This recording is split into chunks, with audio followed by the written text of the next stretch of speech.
तो इससे पता चलता है कि सिवान में किस तरह का अपराध बढ़ा है और संगठित अपराध हुआ है। यहाँ जो भी अपराध हो रहा है वह संगठित अपराध है और सामंती विचारधारा के लोग जो है कमजोर वर्ग के लोगों को सताने का काम कर रहे हैं। पर है।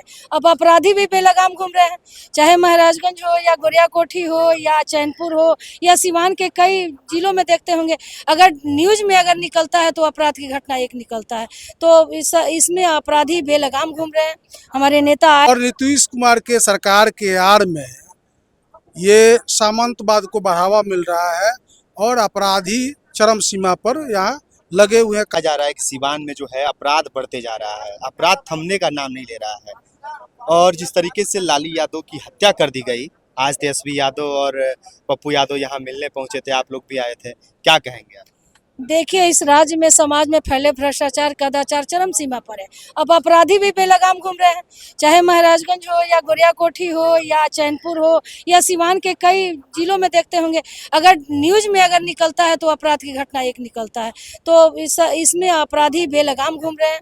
हमारे नेता आए थे, अभी परिवार के प्रति संवेदना उन्होंने व्यक्त किया, उनके बच्चों को उन्हें ढांढस बनवाने का काम किया और सीमा जी को भी सुरक्षा मुहैया करवाने का काम किया। सीमा जी ने स्वयं कहा कि अगर हमारे पति का लाइसेंस हम कितने दिन से भरे थे नहीं हुआ, अगर मेरे पति के हाथ में अगर हथियार होता तो मौत के घाट नहीं उतारे जाते। तो उनको विश्वास है, हम लोग को भी न्यायपालिका पर विश्वास है कि सत्य का विजय तो होता है, एक दिन जरूर होगा। हम लोग सारे राजद परिवार उनके साथ है, राजद परिवार का समाज उनके साथ है। अच्छे व्यक्ति थे, समाज के लिए काम करते थे, इसलिए सारे परिवार सारे जमात उनके साथ है। अंदर क्या कुछ बात हुआ है, तेजस्वी यादव से क्या कुछ बात हुआ है, क्या कुछ संतावना दी है तेजस्वी यादव?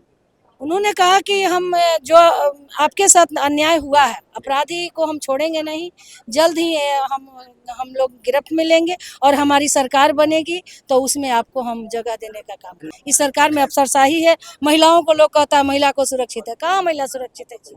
महिला कहाँ सुरक्षित है? घर में नहीं है, अस्पताल में नहीं है, आपके ऑफिस में नहीं है।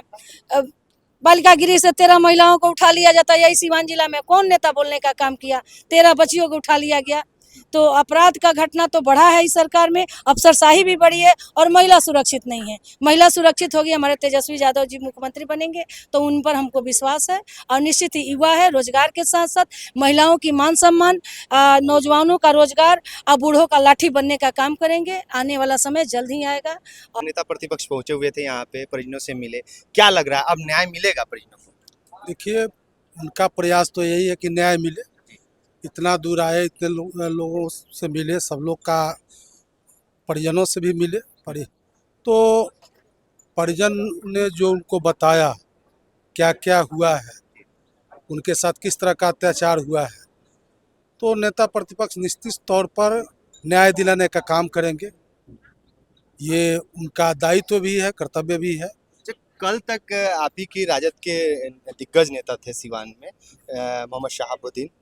कल तक ये कहा जाता था कि जितनी भी हत्याएं हो रही है, सिवान में कोई भी घटना हो रही है तो उन्हीं के ऊपर लगा दिया जाता था। आज तो इस दुनिया में वो नहीं है, तो ये सारी जो घटनाएं घट रही है, ये सारा घटना कौन कर रहा है? देखिए, जो लोग उस समय उनको बदनाम करने का काम करता था, आज उनके नहीं रहने पे आज वही लोग जो है ये काम कर रहा है और कमजोर वर्ग के लोगों को और जो भी उनके विरोधी हैं उनको समाप्त करने का काम लोग कर रहा है। लाली यादव को की हत्या जो है ये एक षड्यंत्र का हिस्सा है। ये हम तो यहाँ के नहीं हैं, हमारा क्षेत्र है सारण जिला में तरैया विधानसभा क्षेत्र, जहाँ से हम आए हैं, लेकिन जो आए दिन यहाँ के घटना के बारे में जो जानकारी मिलती है तो इससे पता चलता है कि सिवान में किस तरह का अपराध बढ़ा है और संगठित अपराध हुआ है। यहाँ जो भी अपराध हो रहा है वह संगठित अपराध है और सामंती विचारधारा के लोग जो है कमजोर वर्ग के लोगों को सताने का काम कर रहे हैं। ये यहाँ हो रहा है, ऐसा नहीं है कि सिर्फ यही हो रहा है, पूरे बिहार की दुर्दशा।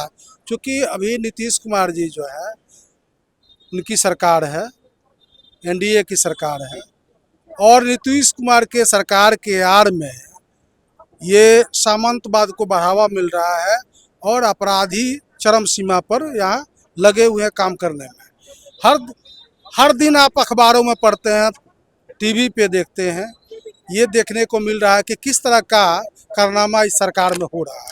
महिलाओं के साथ अत्याचार, लड़कियों के साथ अत्याचार, जो कमज़ोर वर्ग के लोग हैं, गरीब हैं, मजदूर हैं, उनके साथ जो अत्याचार हो रहा है ये चरम सीमा पर है।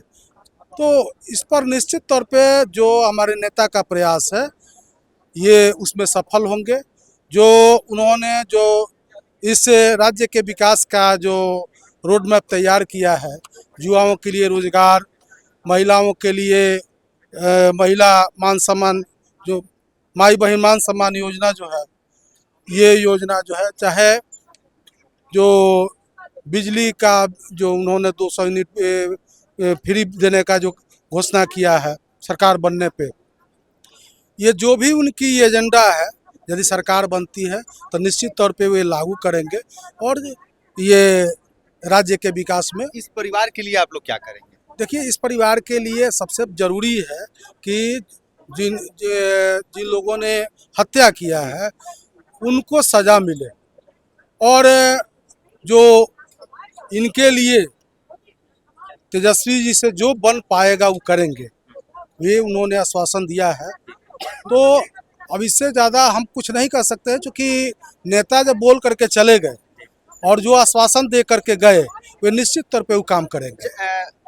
मुन्ना यादव की हत्या, अपाहिज व्यक्ति थे, ठीक, ये लाली यादव की हत्या, तो लोग ये चर्चा कर रहे हैं कि यादव समाज को टारगेट किया जा रहा है, ऐसा है क्या कुछ? देखिए, यादव समाज तो टारगेट हो रहा है, लेकिन इसके आड़ में और लोग भी टारगेट हो रहे हैं। गरीब लोग हैं, कमज़ोर लोग हैं, उनको भी टारगेट किया जा रहा है।